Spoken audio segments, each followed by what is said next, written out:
तो दो अलग अलग पार्टियां बन गई है, पशुपति कुमार पारस और चिराग पासवान। चिराग पासवान खुद सांसद हैं, लेकिन उसके अलावा जो 5 हैं वो पारस के पास हैं। जदयू अलग ही कह रही है कि हम भी कॉम्प्रोमाइज़ नहीं करने वाले हैं। जो 28 लोकसभा सीटों पर चुनाव लड़ेगी आरजेडी और 6 सीटें कांग्रेस, 6 लेफ्ट पार्टियों को 6 सीटें मिलने जा रही हैं। यही फॉर्मूला लगभग होने जा रहा है। हमारे सूत्र जो हैं वो यही बता रहे हैं। नमस्कार, आप देख रहे हैं देशवा न्यूज। मैं हूं प्राची सिंह। बता दें, लोकसभा चुनाव नजदीक है, ऐसे में तमाम पार्टियों में सीट शेयरिंग को लेकर चर्चाएं तेज हो गई है। वहीं सभी पार्टियों में पेच फंसा हुआ दिख रहा था, लेकिन सूत्रों के हवाले ये पता चला है कि महागठबंधन अपने सीट फॉर्मूलों को लेकर अपनी कुछ रणनीतियां तय कर चुकी है। और इन्हीं सब पर मुद्दों पर बात करने के लिए हमारे सहयोगी राकेश जी है, तो हम जानने की कोशिश करेंगे क्या कुछ सीट शेयरिंग को लेकर बातें हो रही है।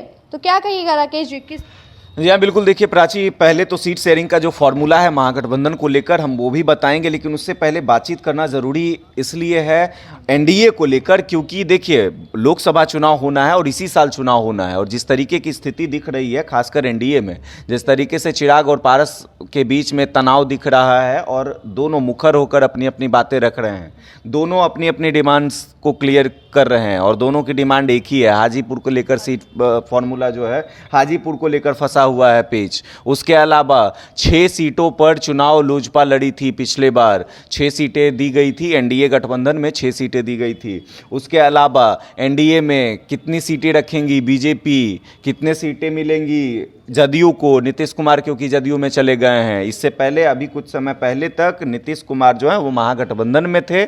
महागठबंधन में होने तक महागठबंधन में लोकसभा चुनाव में सीटों का फॉर्मूला जो था उसमें थोड़ा सा दिक्कत देखने को मिल रहा था, लेकिन अभी जो हमारे पास खबर आई है वो खबर हमारे सूत्रों ने दिया है और विश्वस्त सूत्रों ने दिया है कि महागठबंधन के सीट बंटवारे का फॉर्मूला तय हो गया है। और क्या फॉर्मूला होने वाला है वो हम अपने दर्शकों को बताएंगे। और जो फॉर्मूला है वो काफ़ी इंटरेस्टिंग देखने को मिल रहा है, क्योंकि 40 सीटों पर 40 सीटें हैं लोकसभा के बिहार में और 40 सीटों पर चुनाव लड़ेगी महागठबंधन। उसमें से 28 सीटें जो है वो आरजेडी अपने पास रख रही है। जी हाँ, आपको बता दें कि आरजेडी जो है 28 लोकसभा सीटों पर चुनाव लड़ने जा रही है और साथ में कांग्रेस है तो कांग्रेस को 6 सीटें दी जा रही है।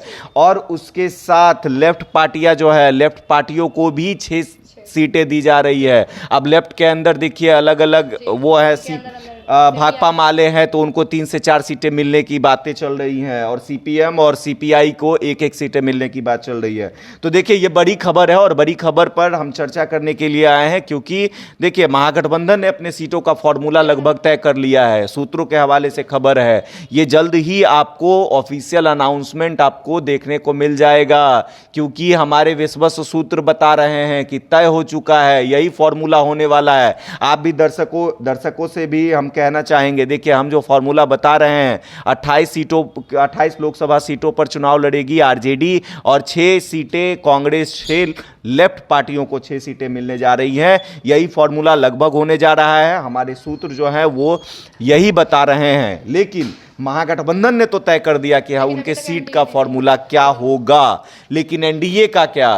क्योंकि एनडीए पिछले चुनाव में एनडीए के साथ जब नीतीश कुमार थे, नीतीश कुमार एनडीए में ही थे, तो 40 सीटों में से कुल मिलाकर 17 सीटें जदयू को दी गई थी, उसमें से 16 पर वो जीते थे। 17 पर जीत हुई थी बीजेपी की, 6 लोजपा को मिली थी, तो लोजपा भी 6 सीटों पर जीत हासिल कर ली थी। एनडीए ने परचम लहराया था, 40 में से 39 सीटें उनके खाते में चली गई थी।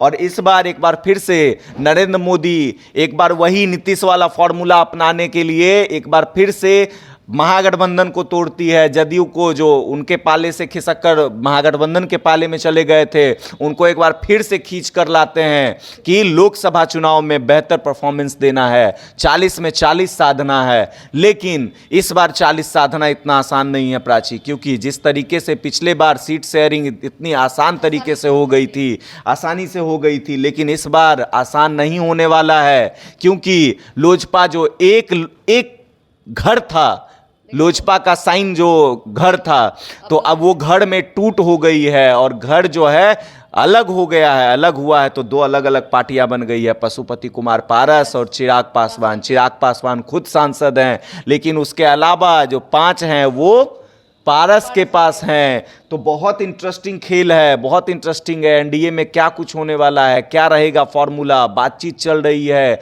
अभी तक कुछ क्लियर नहीं हुआ है, क्योंकि दोनों दावा अपना ठोक रहे हैं कि हम ये करने वाले हैं। जदयू अलग ही कह रही है कि हम भी कॉम्प्रोमाइज नहीं करने वाले हैं, क्योंकि जितना मुझे पिछली बार मिला था, मैंने एक पर मेरी हार हुई, लेकिन टोटल सीटें हमने जीती, एक पर मात्र हार हुई है। तो मुझे भी लगभग अगर 16 पे जीत हुई है, सीटिंग सीटें मुझे टोटल मिलनी चाहिए। तो क्या कुछ होगा देखना काफी दिलचस्प होगा। आगे बहुत ज़रूरी है कि आप देशवा न्यूज़ को देखते रहें, ताकि तमाम अपडेट्स जो है, पॉलिटिकल हैपनिंग जो है, क्योंकि बिहार की राजनीति में उठापटक जारी रहता है, कभी ऊपर कभी नीचे। तो भाई आप बने रहिए, देशवा न्यूज़ को देखते रहिए, तमाम अपडेट्स बिहार की राजनीति से आपको मिलती रहेगी। और बिहार की राजनीति ही नहीं, मनोरंजन, भोजपुरी, तमाम खबरें देशवा न्यूज़ पर देखने के लिए आपको मिलेंगी। धन्यवाद।